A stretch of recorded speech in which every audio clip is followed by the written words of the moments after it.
Hey guys, today I played probably the craziest game in my life. I sacrificed all my pieces and you will not believe what happened.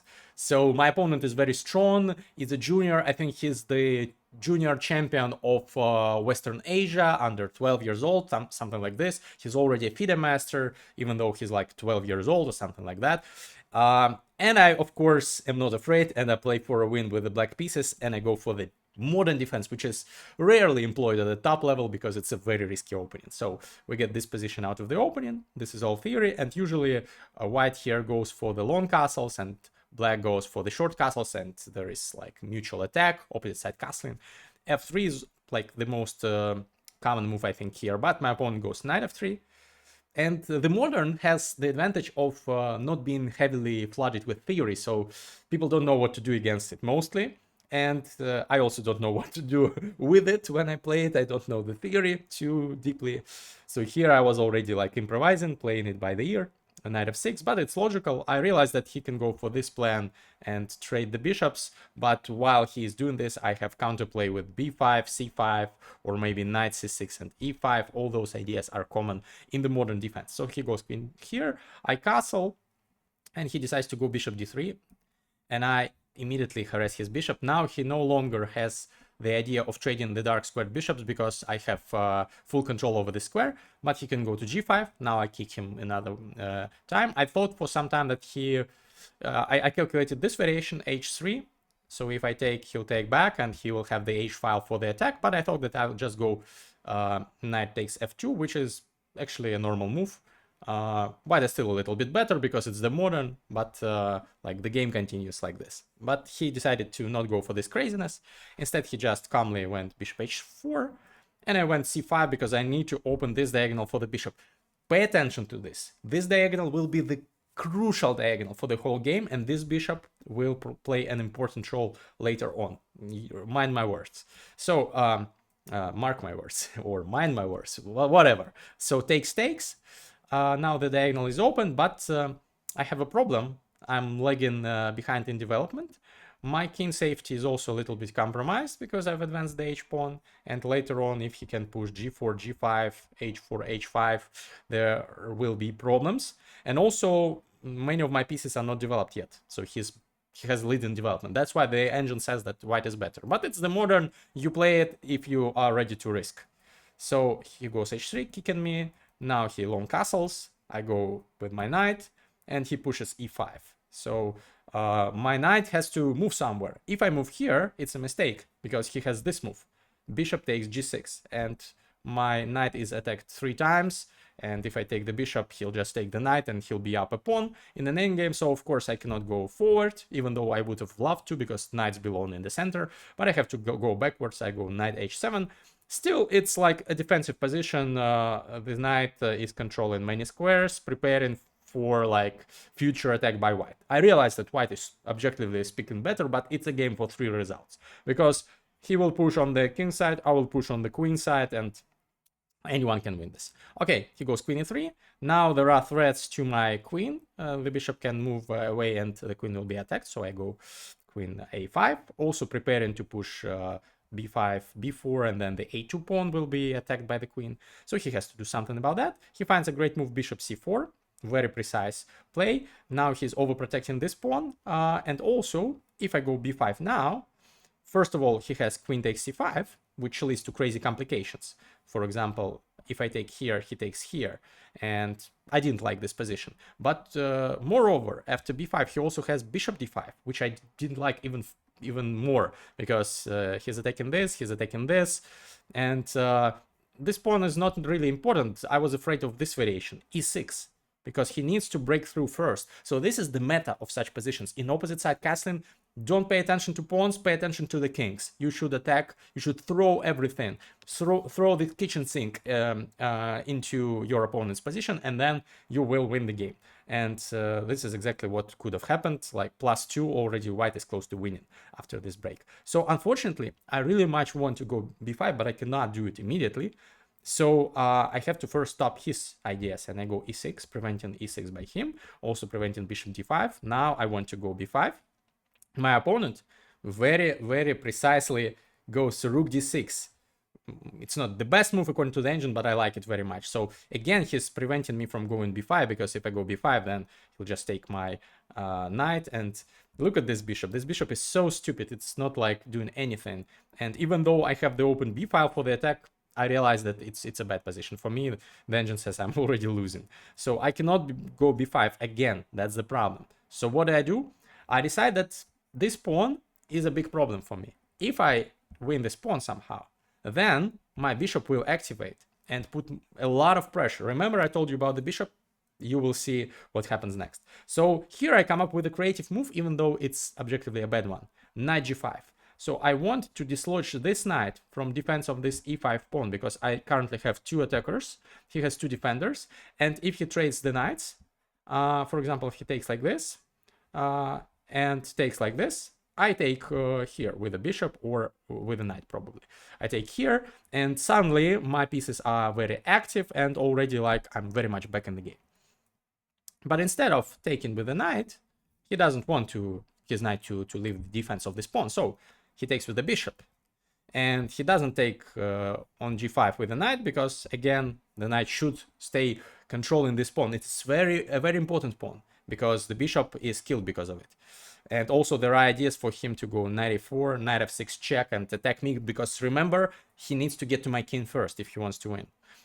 So first he goes a3, prophylaxis against b5 to be able to hide the bishop over there, probably. It's not the best move, and I immediately realized that he's like too slow. He needs to get to my king first. And what I was thinking during the game, that he can sacrifice the rook for this knight. It's actually the best move. I'm surprised he didn't do that. Again, look at this bishop.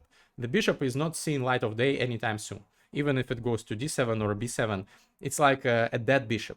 It will take forever for it to join the action, whereas he can go queen takes here, queen here, knight g5, attack like this, for example, try to checkmate me. He's definitely faster. The engine says he's winning. But for some reason, my opponent probably was afraid to sacrifice, or maybe he didn't see this idea. He went a3, and he gave me time to activate my pieces, which I immediately did. I jumped in with the knight d4, a very strong move. Again, I'm trying to dislodge this knight from the defense of this pawn, because if he takes, I take, attacking the queen. And once he takes here, I will be able to take here with the bishop or the queen. And again, this diagonal will play an important role. Remember this. So he does not take. He still does not want to give me the e5 pawn. The e5 pawn is the pride of his position. So instead, he goes queen e4. Now, again, he's preventing b5, because my rook will be hanging. I thought for some time, maybe I'll sacrifice the rook for the bishop. b5 takes, but I didn't like it. And the engine says, yes, it's stupid. I don't have enough counterplay again, because of this stupid bishop. It's not like active, and this rook cannot get active because of this. And yeah, I have problems. So I cannot, unfortunately, go b5 in one go, but I can prepare it. I can go knight f5 first, attacking the rook. I thought here that he'll sacrifice the rook, actually, and again, it's the best move. He just needs to take this pawn or go h4, try to activate his rook on the other side, and yeah, just get to my king. Again, as I said, this is the principle, you should know it. But he's spending valuable time moving this rook, even though, like, after knight g5, for example, I wouldn't even have taken it, because that would have left control of the h4 square and allowed him to infiltrate. I was planning while he was thinking. I also thought for some time, and I thought that I will not go here. I thought that I will go rook b8, and actually the position is very imbalanced, around equal. But he spent some time moving his rook, which I was happy to see. He moved it back, and now I'm better, because I have rook b8, and I'm now ready to push my pawns, and I'm the first to get to his king. Time is very important in chess. Again, in opposite side casting, it is of like utmost importance. So here he goes bishop d3, sidestepping the b5 move. So obviously he would have needed to sidestep, to step back after b5. I still push b5. Now he goes queen f1, which is the best move according to the engine. Even though I didn't like it at the time, I thought it's very slow, but apparently he's already worse and he has to defend. So he has to find some defensive resources. Queen e1 is one of them. I push b4, and the idea is that he goes knight e4, and I cannot take on a3 because the queen will be hanging. So I have to spend some time moving the queen out of the way. And also he has ideas of counterattack like this, what I was telling you about previously. So I move out of the spin, queen c7. Actually, not the best move according to the engine. Bishop b7 was better, but it's impossible to calculate everything, even with lots of time, and I have just 17 minutes. So I move back immediately, and now he takes. And I was thinking of recapturing with the rook and putting pressure on the b file, but I did not see anything concrete, and I decided, okay, I will sacrifice the pawn, and this is where sacrifices start. So the first sacrifice actually was this pawn, but he's not taking it. This is the second pawn sacrifice, c4. So I'm not taking back on b4. He's now up a pawn. I'm attacking his bishop. I want him to move back, and now look at his position. He's so like backwards in development. He's lagging behind in development. Of course, he doesn't move back. He goes queen c3. Again, he's pinning me. He likes pins. Definitely like his king or something like this. I cannot take because I lose the queen. So I have to do something else. And here I decide to go rook b5, which is a mistake according to the engine. There will be lots of mistakes in this game because it's crazy. It's time scramble, but you will enjoy the sacrifices. I promise you guys. Stay tuned for the sacrifices. The sacrifices are about to commence. So here I want to sack the rook for this pawn and knight to again reactivate my bishop. I really desperately want to activate this bishop. This is the most important piece in the modern defense, in the King's Indian defense. I love the dark squared bishop. I want it to have a new life, not be like lagging behind in development. So he goes g4. Now he's finally pushing, but he did not probably did not think about the knight h6, knight h4 move, which is very strong because I'm blocking his pawn from advancing, and his rook is not active because of this. So again, I'm ready to sacrifice this g5 pawn because whatever, he'll spend time grabbing it. In the meantime, I have attack over there, and his king will not feel comfortable there. So he takes this pawn finally. So he's up 2 pawns now, and I sacrifice the rook. Rook takes e5. Another sacrifice, nothing too spectacular. Actually, if he takes, I will be able to take with a bishop like this. Now his queen is attacked, and then I have this fork winning the knight, and then I will be up material actually. So he doesn't want to go for this. Instead, he takes the pawn. He threatens me with the queen trade. I don't want a queen trade. I'm down 2 pawns. He has taken like another pawn of mine. In an endgame, I have counterplay. The engine says even an endgame is close to equal, but still I want to attack him. So I just drop back with the queen. And again, I want to take here, probably sacrificing. And if he takes here, I will take. I will take here, and it will be a double attack because this is a serious threat, and this is also another threat, so something will have to fall. So he's not willing to take my rook here. He takes my bishop instead, my knight instead. I take his knight. So now he's still up 2 pawns, but look at this bishop. Finally, it is active. It is my dream coming true, and we are both down to 10 minutes. Now the crazy part starts. You think that these were some sacrifices? Wait for real sacrifices to commence. So in this position, he goes king b1, sidestepping some threats, logical move, sidestepping some checks over this diagonal by a queen, probably from f4, stuff like that. I activate my bishop. Now, finally, both my bishops are happy. Both my bishops are dominating the board. I'm completely thrilled about my attack. My bishops are strong. I'm down 2 pawns, but the engine says I'm much better already. So his rook is attacked, but if he moves his rook, for example, if he moves it, like, let's say here, there will be bishop d5. And what to do? He'll take here, I'll take here. Now this is attacked, and he's just completely losing in this position. So he cannot allow this. He cannot waste time moving the rook. So he sacrifices his rook. He goes c3 because he realizes that he's in trouble otherwise. But I'm not even taking his rook for the bishop. My bishop is stronger than his rook currently.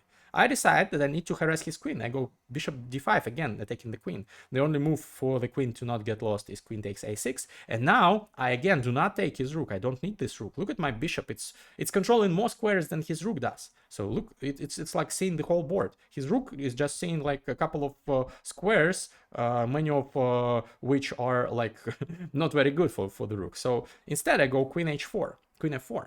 Actually, it's a mistake, a miss, because I could have gone queen c7 and tried to win his queen, and it would have been even better, but he would have queen a5.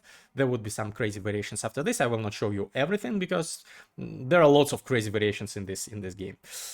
So instead of queen c7, I go for the active plan of queen f4. I want to take this pawn, and I want to like crush him over there, add another rook to the attack, to the b file or to the c file. So that's my plan. I'm pretty sure that I should be, practically speaking, much better.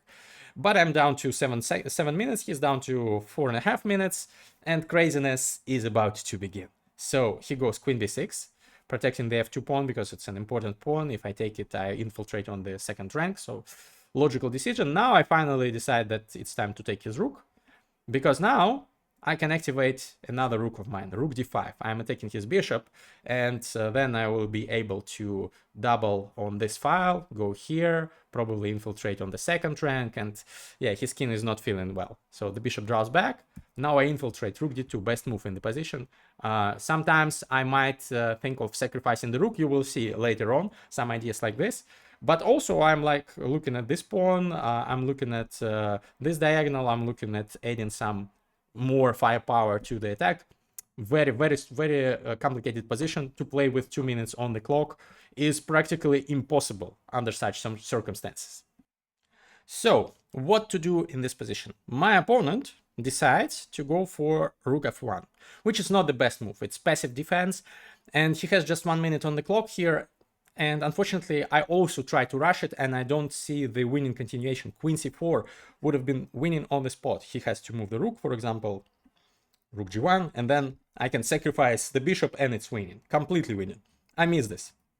Instead of going queen c4, I try also to play on the clock, to put pressure on the clock, on the opponent, not to think too long, and I decide, okay, I'll go rook f to d8, double on the d file. It cannot be a mistake. Actually, it is a mistake, but I'm still like very close to winning. It's just that queen c4 was winning on the spot. But okay, it happens. He goes queen e3, trying desperately to trade the queens. Even when I trade the queens, even though I'm down material, still I'm much better in this endgame. But of course I don't trade the queens. I go queen c4 now. One move too late, but it's still a dominating position for me. I'm attacking the rook. Also, I'm ready to infiltrate on the a file. That would be very dangerous for him. He's holding on like barely. He goes rook e1. And here I have 5 minutes, and I spent almost all of them calculating a crazy combination. Do you see it? Actually, it's not even the best move in the position, but I really like it. It's the second best move in the position. Rook d3. He was stunned by the sacrifice. He initially thought that he can take, but then he realized that he cannot, because if he takes, I have another sacrifice. Rook takes b2, sacrificing 2 rooks in a row. And if he takes, there will be a checkmate because of this battery. Remember this diagonal, remember this bishop. So there will be a checkmate next move. And if he doesn't take after rook b2, if he just goes king c1, then there is this check and this check, and like he will lose in a couple of moves. Bishop h6 wins, for example, also sacrificing a bishop, because if he takes, then he's checkmated immediately. So yeah, that would have been beautiful, but he did not take. He found the best move with seconds on the clock. He went queen c5, and surprisingly, the engine says that I need to trade here and go into an endgame, and the endgame is very much better for me. But of course I don't go for the endgame. I decide I'm continuing my attack, so I drop back with my queen a6, and suddenly he's now better. So this is a mistake. I've lost my advantage. Apparently, all this idea of rook d3 was not the best idea. I should have gone queen a6, and that would have been better for me, but much better. This is not much better for me. This is just somewhat better for me, like minus 0.8. So better, but not too spectacular. So okay, you can excuse us both. We are playing on like 30-second increment by this point. I go queen a6, he goes b5, and now I commit another mistake.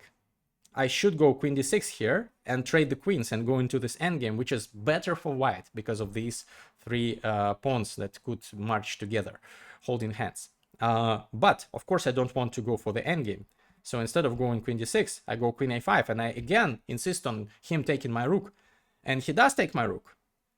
And I take back. So I've successfully sacrificed the rook, and my attack continues, but the engine says, like, bro, you're stupid, your attack is nothing.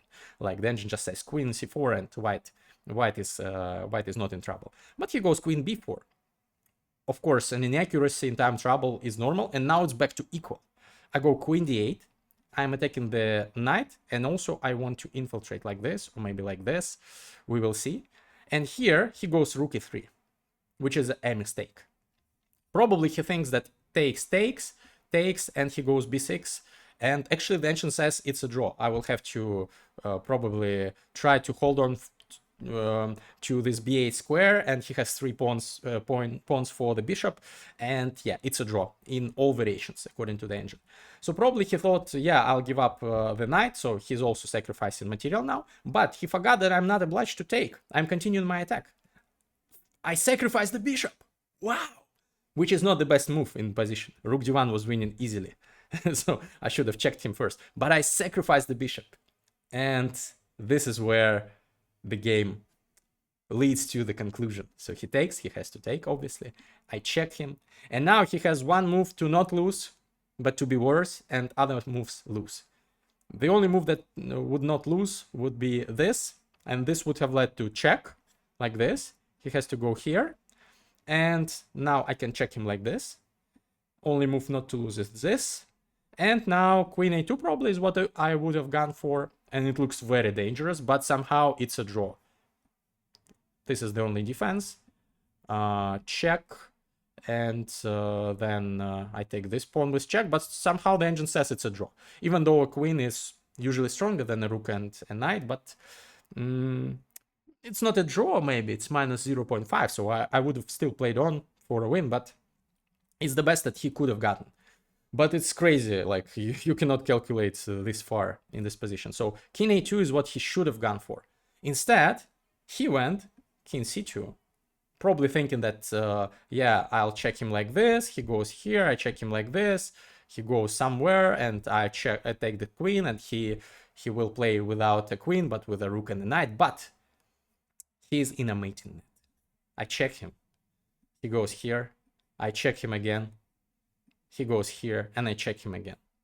And he resigns in this position, because whatever he does next, it's checkmate. So probably he thought that I'll take here, and we will play this endgame, which is like still losing for him, but not immediately losing. But instead I find this move. And if he blocks, which is only move, I have this check. And if he goes here, this is a checkmate. And if he blocks like this, this is a checkmate. The queen is pinned and cannot block the check. Crazy game, guys, and I get this important win over a FIDE master. I'm now gaining 26 rating points on the basis of the first 3 rounds in the event, which is crazy. I'm happy about it. Hopefully I can keep up with the pace, and see you in the next one. Please drop a comment if you liked this video and my sacrifice.